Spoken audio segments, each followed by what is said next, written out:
Hey guys, No Zoop for you here, and today I am bringing you a review of the USS Montana. Actually, I already had a review ready to go. In it, it was 3 Montanas, my division, versus 3 Yamatos, and we actually won. I was going to extol the virtues of HE and show you all how wonderful HE can be in a situation like that, but ultimately I scrapped it because the gameplay just wasn't that exciting. No one really wants to see 3 battleships going back and forth at distance, firing at 3 other battleships doing the exact same thing. So I decided to bring this gameplay to you instead. I think it's a little more exciting. Also, I tried a new loadout with my captain skills, and this is one of the games that I had with it, and I'm really enjoying it. And it's the stealth loadout.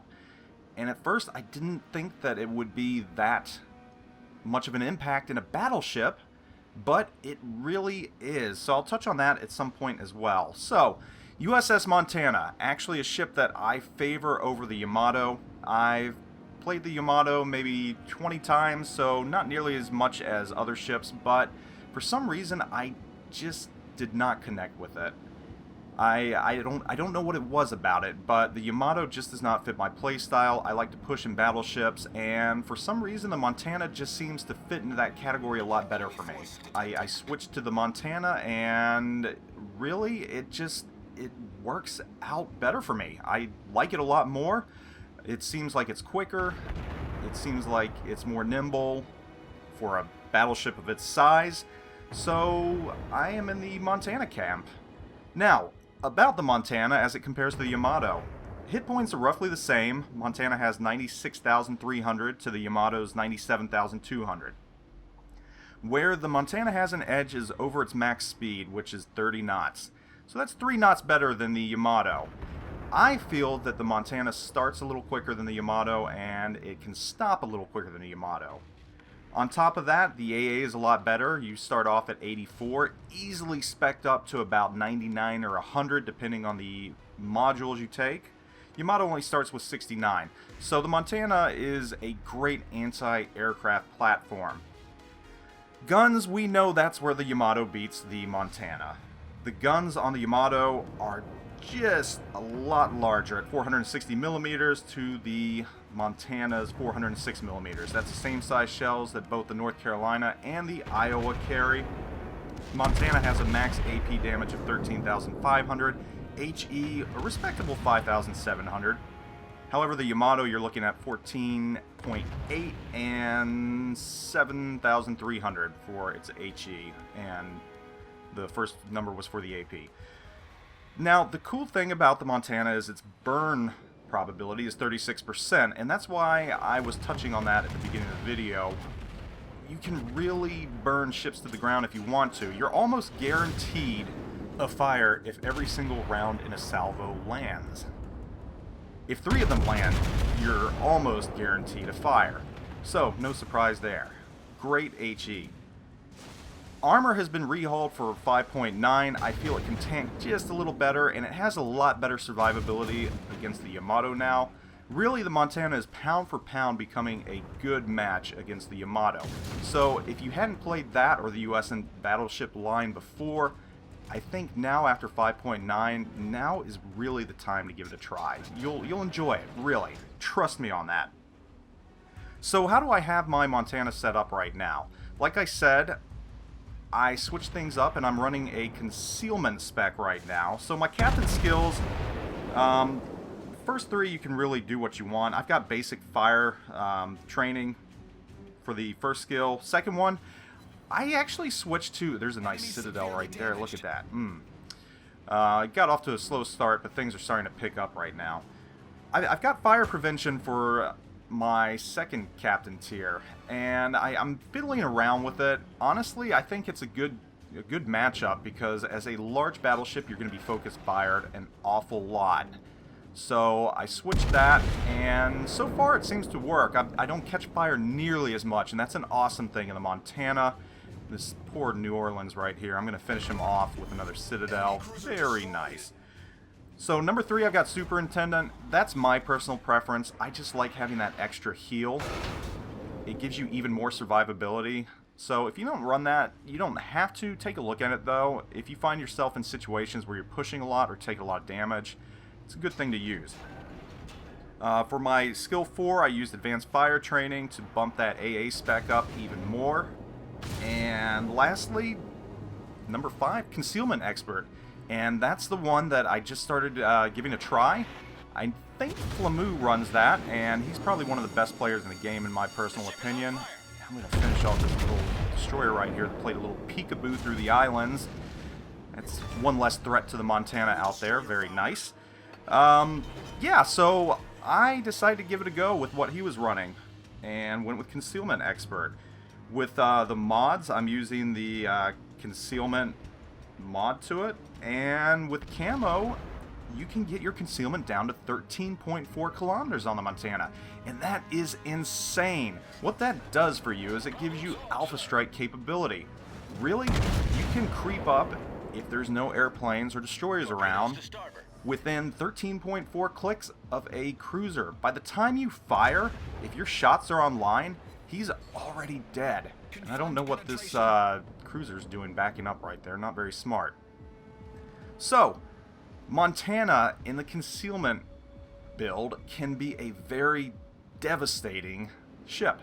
And we see this Montana right here just creeping up. I'm trying to see if I can shoot through the islands here and reach him. He's really my only biggest threat right now.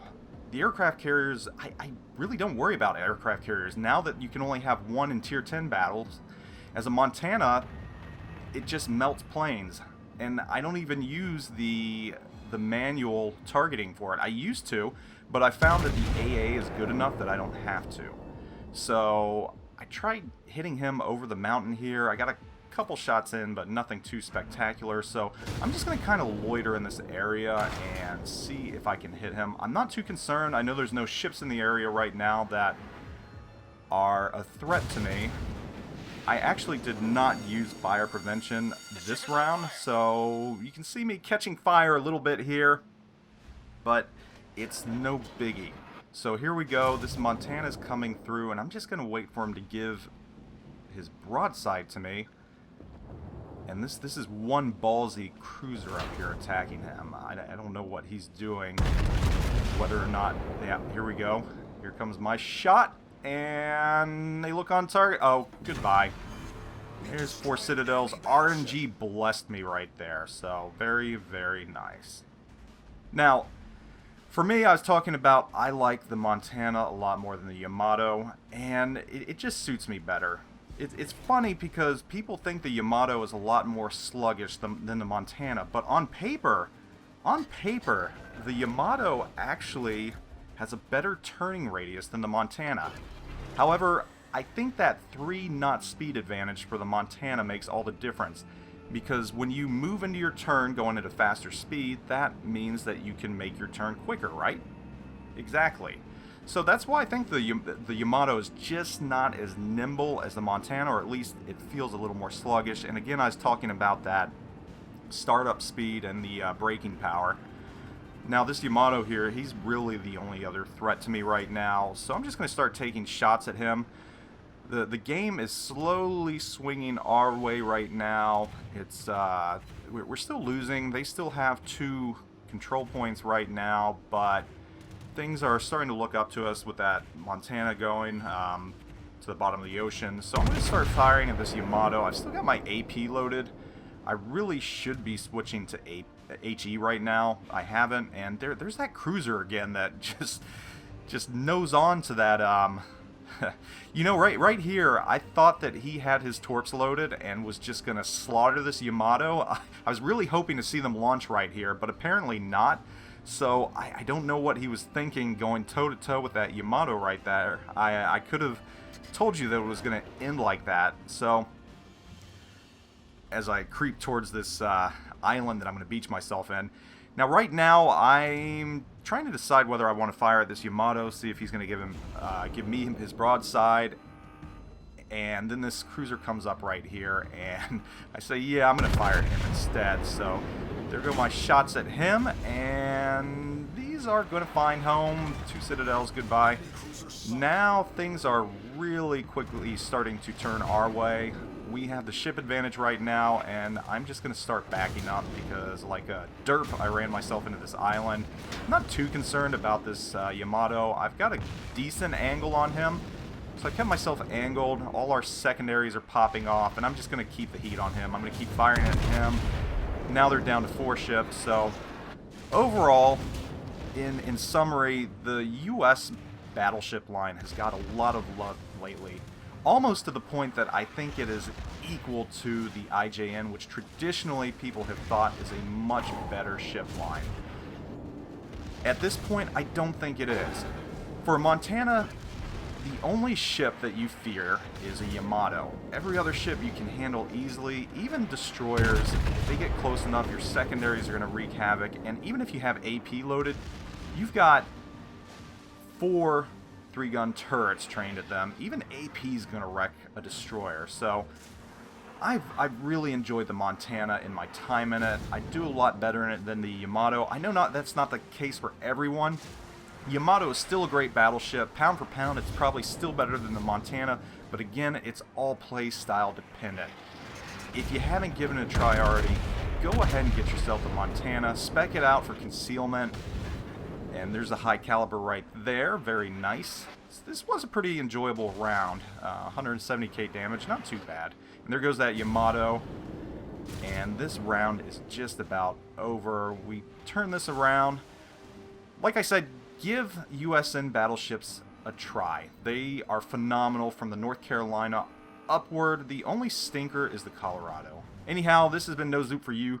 Thanks for watching, guys. Take it easy. I am out.